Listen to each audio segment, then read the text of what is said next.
Good afternoon. I'm attorney Ben Crump, along with my great co-counsels, attorney Mike Wright, who hails here in the state of Ohio, his law partner, attorney Rick Schulte, the former president of the Ohio Trial Lawyers, and attorney Natalie Jackson, who is an incredible lawyer who hails from Orlando, Florida. We are honored and privileged to represent the family of Andre Hill, his sister, Miss Shauna Burnett, his sister, attorney Michelle Harrison, his brother, our co-counsel, Alvin Williams, and his legacy. His only child, his daughter, Miss Carissa Hill. And she's here with her partner, Chris, and her beautiful little princess. Can you say hey? She's shy today.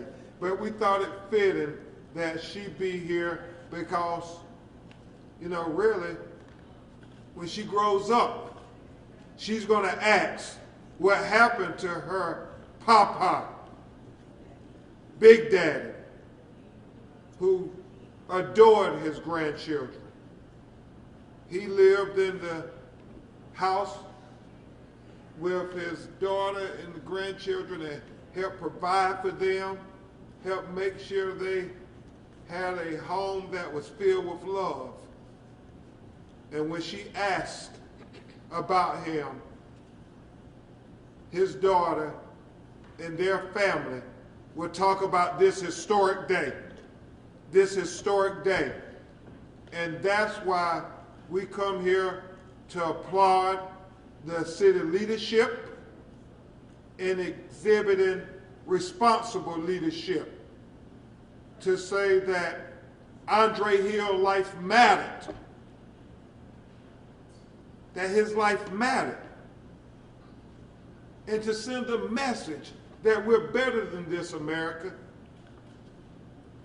You see, Andre Hill family, Attorney Wright, gets an opportunity to achieve something that most African American families never get a chance to achieve, and that is full justice.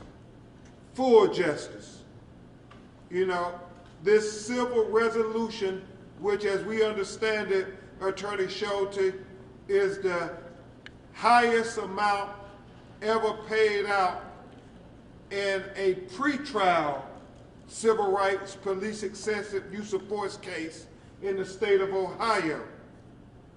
And so Carissa can tell her 3 children that your grandfather made history today in partnership with the city of Columbus to say that his life mattered, that it would not be swept under the rug, that we will remember his legacy.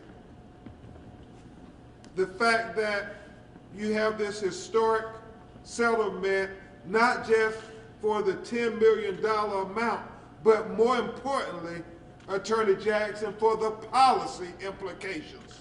The fact that Andre Hill's law will not only forever impact the state of Ohio, but because of the great work of Congresswoman Joyce Beatty, who is the chairperson of the Congressional Black Caucus, that Andre Hill's law, this requirement to have body cam video on when you have an interaction with a citizen will be part of the George Floyd Justice in Policing Act that the United States Senate is negotiating for President Biden to sign into law.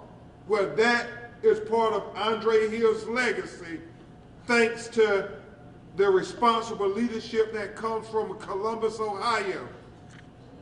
And I want to take a point of personal privilege, if I could, Carissa, I want to thank Congresswoman Joyce Beatty for her exceptional leadership. And we understand that her husband passed today. So with a heavy heart, as we recognize the legacy of Andre Hill, we want to thank her for being with this family from the beginning, every step forward from when this first happened to now. And so she's with us even though she's dealing with her own personal tragedy. We thank her so much. This whole family thanks her for her leadership.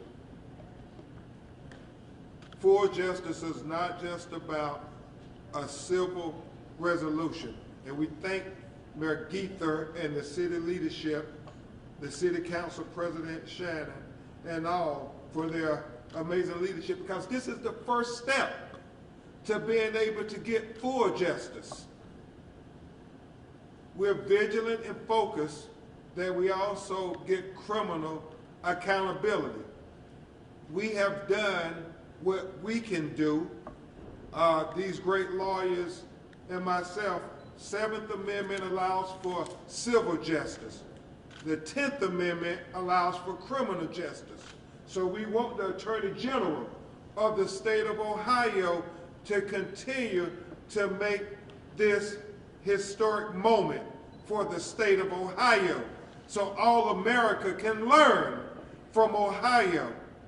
We watched it happen with George Floyd, and it's so ironic as we prepare for the 1-year anniversary of George Floyd on May 25th, that's just around the corner, that Ohio is setting what I hope and pray will be a new precedent for the state of Ohio, for the citizens of Ohio, to say we can get full justice, that equal justice is possible, that equal justice is possible in the state of Ohio, because our white brothers and sisters expect and often receive full justice. It's just black people in America have rarely received full justice, Carissa and Shauna, but your family, you all have an opportunity to receive full justice. That is civil justice, criminal justice, and legislative justice with these policies that will not just impact your family, but hopefully will impact all the citizens in the state of Ohio when we have Andre Hill law passed and signed by your governor to say that we must have body camera videos on when you have interactions with citizens.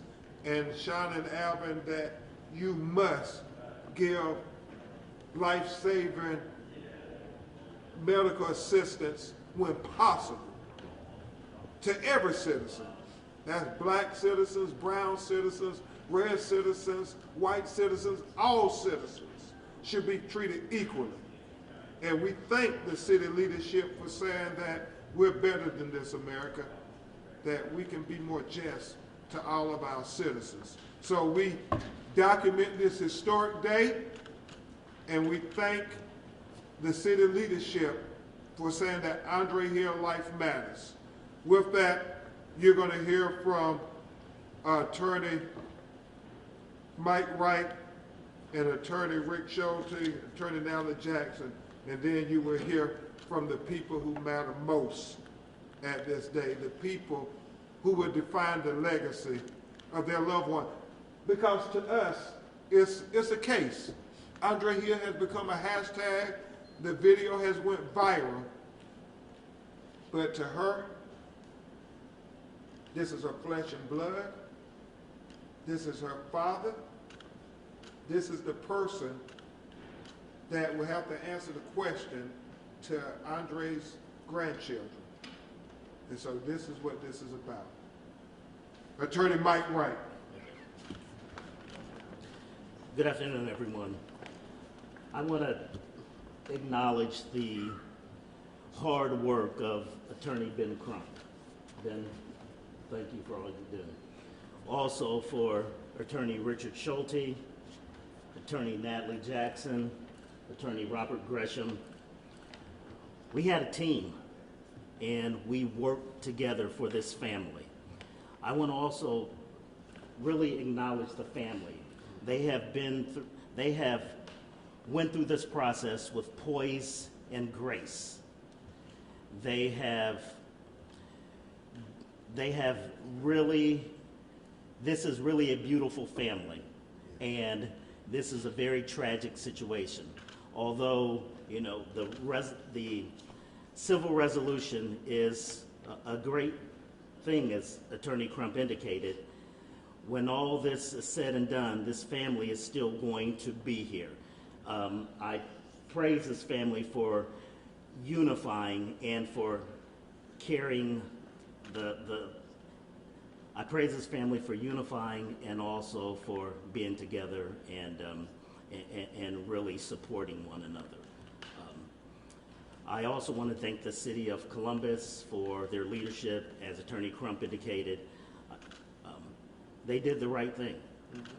They absolutely did the right thing. This family can now start the healing process as it relates to this portion of the case. But as Attorney Crump also said, this is not over. We want the Attorney General to vigorously pursue the prosecution, the conviction of Officer Coy, and this family will be standing together and making sure that they get full justice. Thank you. And I just want to acknowledge, again, Attorney Mike Wright and Attorney Rick Schulte, some of the best lawyers in America, and certainly the finest lawyers I've worked with here in the state of Ohio, who work night and day in this negotiating this historic resolution. It could not have been done without their commitment to excellence. So thank you. Thank you. Attorney Rick Schulte. I'll just be brief.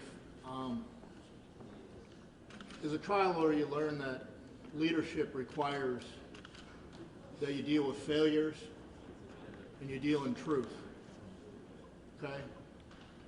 The City of Columbus stepped forward and they dealt with their failures and they dealt with the truth. And they had a choice. They could have ran and hid behind the law.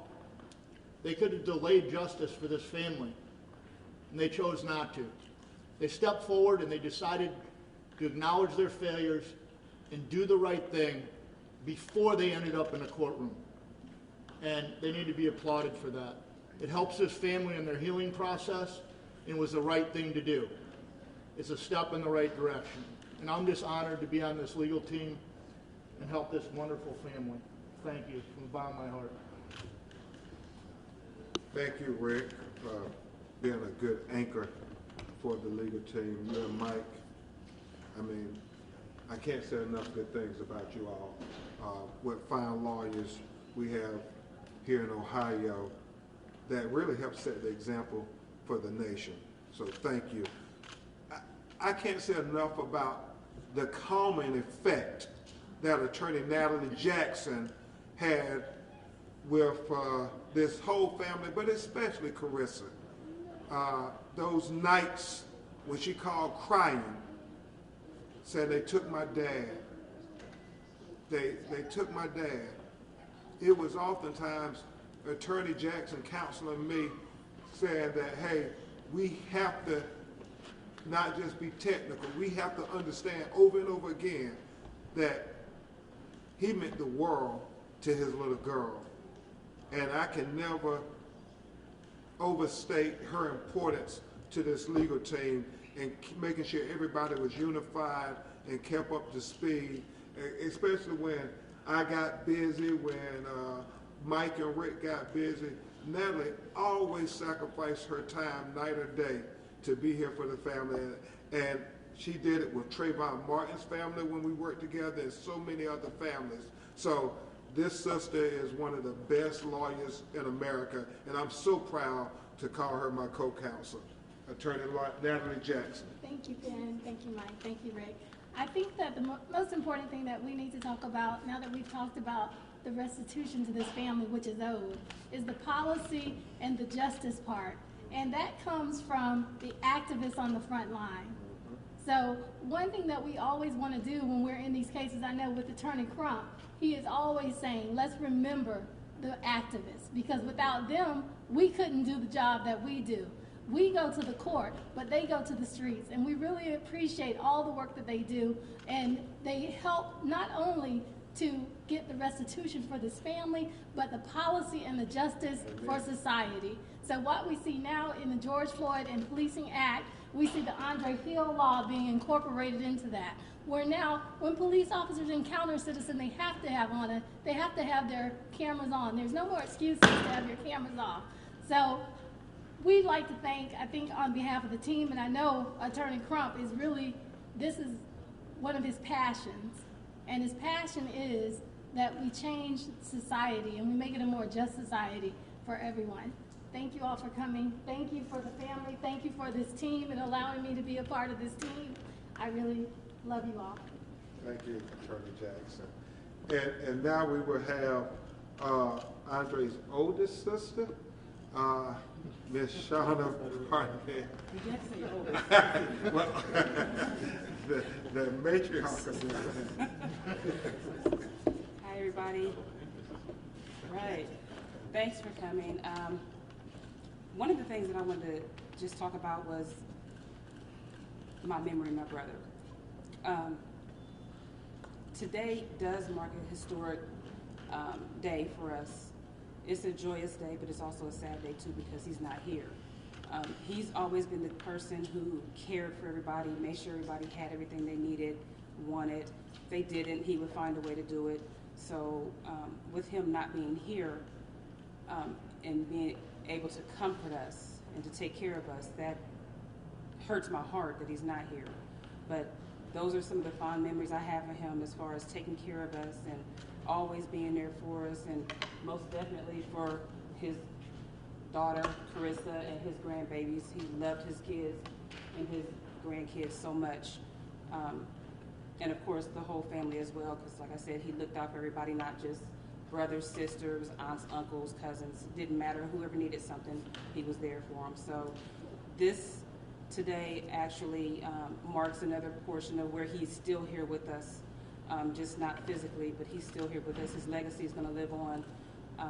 The money is a good thing, but having Andre here would be better. But it is, I mean, it just is what it is. So I'm happy about that. As far as there will be his Brentnell Recreation Center, the gymnasium in the center is actually going to be renamed Andre Hill's Gymnasium, I believe, and I'm really excited about that because this is the community that we grew up in, and he loved his community just like he loved his family. Brentnell is like a really special community that we all grew up in, so everybody, even though they're not family, they're extended family. So this is the place that he grew up, he loved, and he would always bring the kids there as well. So we're really excited and happy about that too, because again, that's another part of him that's going to live on.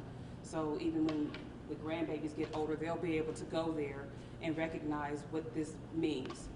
And then as far as Andre's law, I'm excited about that. I'm happy that it has been put into place because body cameras need to always be on when the officers are on the scene. Before they step out of the car, they need to be on. And like Natalie said, no more excuses, no more names, and also we need to have medical attention immediately. So this is something that I'm really excited about that needs to move forward and be not just here but everywhere.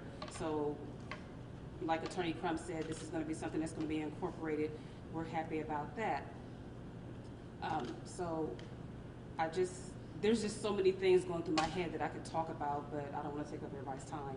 But I just want to thank the city for coming forward and doing what they knew was right and just. And that says a mouthful, because when you have people behind you to help you and to be moral in their decisions and decisions that they make, that says a whole lot about not just our immediate situation, but the whole community as a whole. because we don't want anybody else to go through what we're going through. Thanks. Thank you so much, Shauna. Very heartfelt. Now this next young man is his Andre's brother, but he really has been like a co-counsel. He always tells us different things as we were working on the case to consider and to factor in. So it was nothing for me to get a text at 1 in the morning saying, Attorney Crump, did you consider this? And so I give you his brother, Alvin Williams, who really is our co-counsel. Good afternoon, everybody. I want to appreciate the family foremost, all the attorneys, City of Columbus, State of Ohio, all of the positive protesters, police officers, mayor, all the ones who played a positive part into this tragedy. I won't sit up here and shed any tears, but it took all of us to set this new positive trend about wrongdoing in policing. We want things to change rapidly, immediately. As far as my brother, every soldier doesn't make it through battle. But the thing is, they've paved the way for everybody else to have freedom and the righteous way of living in a more peaceful society, and that's what we're looking for. Today, as far as the civil part of the matter, it's just a new trend, a step towards doing the right thing, restitution, compensation for wrongdoing.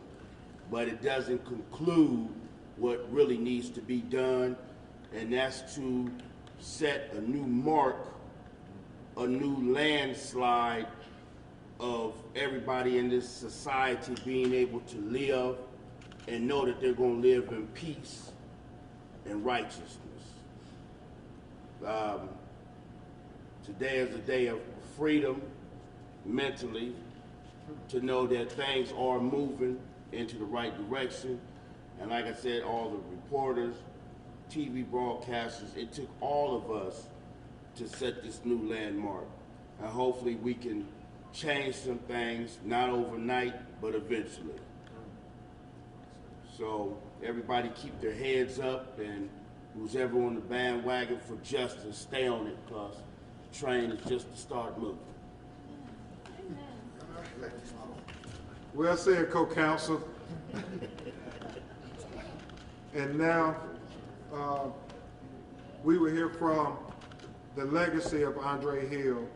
And obviously, she's going to do her best. But this is very emotional. And please understand that. We will have Carissa Hill come forward and try to give you some brief remarks. First of all, I want to thank Ben and his team, Mike and Natalie, for being on all call 24 hours to me whenever I need them. And I just want to thank Shannon Harden for helping push for the Andres Law, so Joyce Beatty can even make it federally around the world for everybody. It is a very big day for me and my family today, and my daughter's 3. She might not understand it now, but when she's older, she will definitely understand the legacy that her big daddy left behind for her. And she will be going to the same gym, but the difference is when I went, I was going with my dad, and when she goes to the gym, it'll just be for my dad and my dad's name, which that is a very big blessing, and it's a good legacy to leave behind. And we're just very sad that we can't share that with my dad being here, and we know he's here with us still though. So I just want to say thank you. It's one step, but it's not full justice. It's one step towards something. It doesn't help, or it doesn't take the scar off of our hearts that we still have from my dad not being here. But it's something, and it's a start. So we appreciate everybody. Well said. Thank you, Carissa. We'll open it up for questions. We want you up here. We'll take your questions if you have any. Yes, sir. From a family perspective,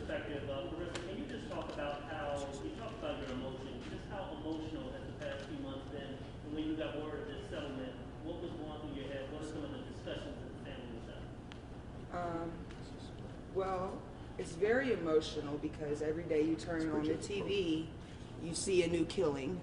So it re-triggers because no matter how it happened or justified, non-justified, you see it and it brings back a trigger that my dad's not here. We really haven't had no discussions or anything farther past that. It's just all kind of coming to us, so. Are you surprised that the city, you know, and this is a question of family and attorney, are you surprised that the city settled so fast? I mean, you're talking about $10 million, that's a pretty quick settlement for so much money. And I'll go first, and I will let Mike and Rick also chime in if they so choose. I think, as Attorney Wright said, it was the right thing to do. There was no way to justify this unjustifiable killing. He was holding a cell phone. It was a 311 call. As his partner testified, she did not feel in fear of his life. What was it? Was it his skin color? Why would you shoot a man who you were confronting for a 311 call? Not a 911 call. Nobody had called saying there was something nefarious or criminal or evil going on. Why did they approach Andre Hill with this aggression to where this officer said, I'm going to use the most excessive force to kill him and take him from his family? So I think the city, and we applaud them for saying, as Attorney Schulte said, we're not going to delay this thing. Everybody knew that this was wrong. And in the face of wrong, what do we want responsible leaders to do? What do we want the example to be for our children? When you see wrong, then your obligation is to do right. And so we thank the city for living up to their obligation, what the electorate expect for them to do right, to do justice in the face of injustice. And I would defer to Rick and Mike. I don't think there's a whole lot more to say on it. As I said earlier, they had a choice. They could have hid behind the law. They could have drugged this out. And the family gets re-victimized over and over while a bunch of attorneys argue about what's right. Okay? They made the right decision to step forward, acknowledge that they made a mistake, a huge mistake, and do the right thing. Frankly, more cities in this country should do it. Okay? And they're not. They're hiding behind their lawyers, and it's injustice. We want justice. And when you elect city officials, you expect them to do the right thing. Leadership demands it. The people demand it. They're demanding it right now. I'm not surprised they came forward this quick. It was the right thing to do. Okay? No. Well said. And as I go around the country, whether it's Breonna Taylor in Louisville, Kentucky, whether it's George Floyd in Minneapolis, Minnesota, and now Andre Hill here in Columbus, Ohio, you want there to be a new precedent set that we will value all life equally. I am very conscious, as Attorney Wright and I often talk, I am trying to raise the value of black life in America. It is my belief that if they value us like they value our white brothers and sisters, you won't see them shooting first and asking questions later. As Justice Sonia Sotomayor of the United States Supreme Court, that makes the Fourth Amendment ring hollow. If you're going to allow them to shoot certain people and then think about it later, we see example after example where they don't do that to our white brothers and sisters. They don't shoot first and ask questions later. But them shooting an unarmed black person is almost like a cliche in America. And we have to change that narrative because we love our children and our families just like you love your children and families. And we're not asking for anything extraordinary. We're just asking for equal justice. This thing that America promises that make us the great beacon of hope and justice all over the world. Equal justice under the law. Liberty and justice for all. Well, Andre Hill is included in that all. Next question. Yes. Was the $10 million figure, was that the first and only offer that the city provided? And to Carissa, I just wanted to... Okay. Now, it would. Question. I think you guys all have to remember how my dad died. He died on a 311 call, non-emergency. He was shot 4 times. And after the 4 times, he was laying on the floor. There were 22 officers on scene. Nobody helped my father. The money is not even enough to help out the pain or anything with my dad laying on that floor. We don't know what was going through his conscious mind as the police officers were checking his pockets and handcuffing him rather than trying to help him while the hospital was 3 minutes away. So, I mean, that's kind of irrelevant. You know, my dad's not here. Thank you. Thank you, Carissa. It is very emotional. And so it was a negotiated settlement, and we will leave it at that. Any other questions? I was going to ask, as a family, do you have any plans on how to use the money? You thought about how you want to use it? We won't. No, we won't address that. They will do what is appropriate. I would just say this respectfully, sir, and I don't mean anything by it. I just have never heard when a white family settles anybody say, well, what are you going to do with the money?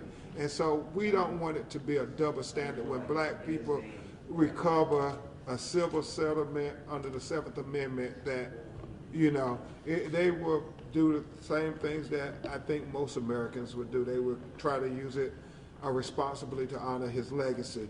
They're going to keep pushing the policy.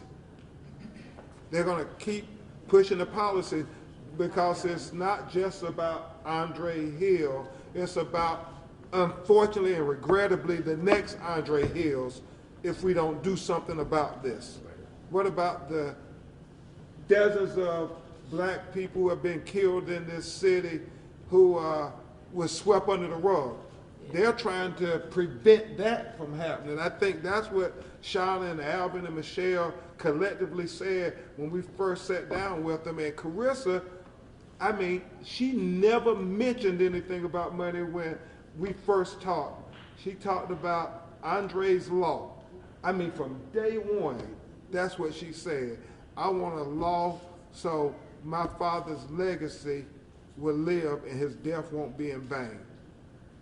Attorney Crump, did your negotiations touch the city at all on things that the city needs to do to change the police department in terms of its policies related to that? What else does the city of Columbus need to do?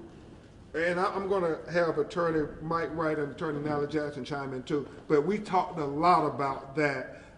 What happened on that video, what things were done wrong that needs to be corrected through policy. And so I'll defer to Attorney Wright. Yeah, to answer your question, that video precipitated Andre's law to make sure that the body cameras are on, to make sure that there is aid given when aid is needed. That was a result of this case.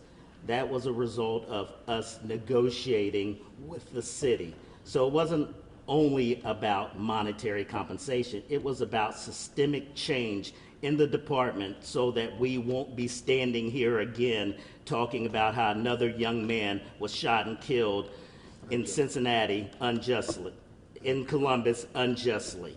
And also, Mike, about looking at their records, because we talked about that a lot with them. Right. This history. Right.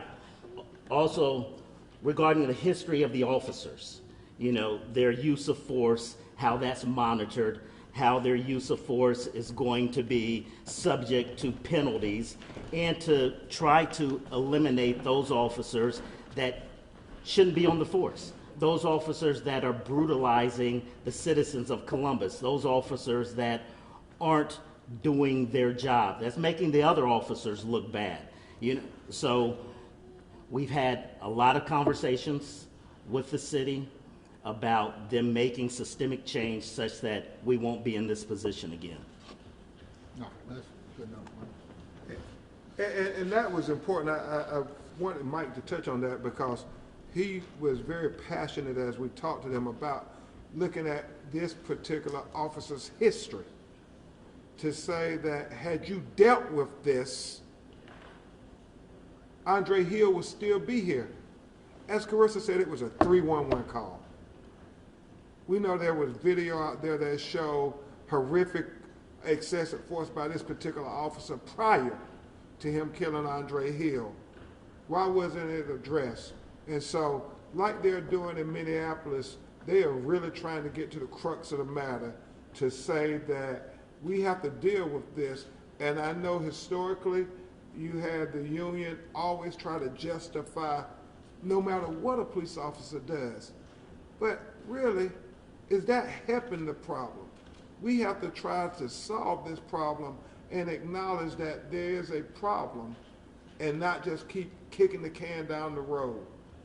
Because the further you kick the can down the road, the more names get added to this list. More families become part of this fraternity that nobody wants to be part of. And I get it. I don't think a lot of our white brothers and sisters can even fathom the police coming to shoot you on a 311 call. That's not part of the reality. When you look at the statistics, it's very rare that white people are killed unarmed by police in America. But you ask any black person, I mean, you can, when I give speeches, I ask, can you think of 10 black people who have been killed unjustifiably by the police? And people don't have to think hard in the audience. They say, you know, George Floyd, Stephon Clark, Breonna Taylor, Alton Sterling, Philando Castile, you know, Atiana Jefferson, Pamela Turner, and they just run down the list of black people, John Crawford, black people who have become hashtags. And then I say, now tell me how many white people you can think of that have been unjustly killed by police in America. And it's silence, crickets, because that's not the reality of our white brothers and sisters. But every black person to a one, they understand Andre Hill being killed in this manner, and they say, but by the grace of God, that could be me or my family. Every day, we think about that. So that's what we're trying to prevent, y'all. Hopefully, we can come together and say, America, we can be better than this. I believe that in my heart. We can be better than this. And I think this historic settlement sends the message that Ohio believes that we can be better than this. Columbus believes we can be better than this. For the family, we're in the middle of the police chief search right now to bring about some of that change. Have you spoken with any of the candidates? And what would you want them to know about Columbus and what you hope to see as the next police chief for the city? We'll let Shauna go there. Yeah, I mean, I have seen where they are looking for the next police chief, and of course, the first thing that we want to talk about is the records, the systemic racism, separating the bad ones from the good ones, and just making changes for the positive. So those are the first things. I mean, the first thing that I would ask is, one, first know their background, know their morals, their values, and their beliefs, because that's where everything is going to start, from them. You know, your leader, you're just a reflection of who leads you. So we want to make sure that we have a positive leader who has these things in mind. If they don't, then we need to pass on and go to the next one. And as Alvin come forward to address that, I would be remiss if I didn't echo what our policy consultant, Tesla Figueroa, always says. We have to ask those police chiefs, what policy will they support, or what policy will they initiate? You know, hopefully it shouldn't always be reactive. Let's be proactive. What policy, new chief, would you recommend to prevent Andre Hill from happening in the future? I like to give a lot of thanks to Mayor Gifford to have the courage and the heart to actually see that there was an underlying, deep-rooted problem in the police department. This is nothing new that from the present to the past, other mayors, police chiefs did not recognize. This problem has always been there, but it took the one to have enough guts and courage to go against the grain to get a lot of these things to take place as far as a big change, to get the city of Columbus to be able to recover, I would say. One of the things also is that as far as the policy, is that the policy needs to be totally reviewed. And when you see these type of situations going on, whoever would reject something that's out of line or whatever, not to be reviewed, I feel that they actually have the problem. So let's go ahead and get deep down to the problem, that we can all see what's going on and start from there. Once you start from there, then you start cleaning house. You start cleaning house of the ones who don't want to follow the rules, the ones who feel that they're above the law. Let's start there. We'll take just one or two more, and then we will end the press conference. Anything else? If not, Carissa, I think you should have the final word. What do you want to see on the gymnasium wall? You told me earlier. My dad's face. You want Andres Hill's face on the gymnasium wall, since the gym is getting renamed after him. That was the gym he always took me to when he played basketball, Easter egg hunts, and all the fun things that the recreation center used to do. So hopefully a mural or artist can surface and get that done for me. That's just one final request that Carissa has. But thank you all for the city of Columbus making history today. Thank you.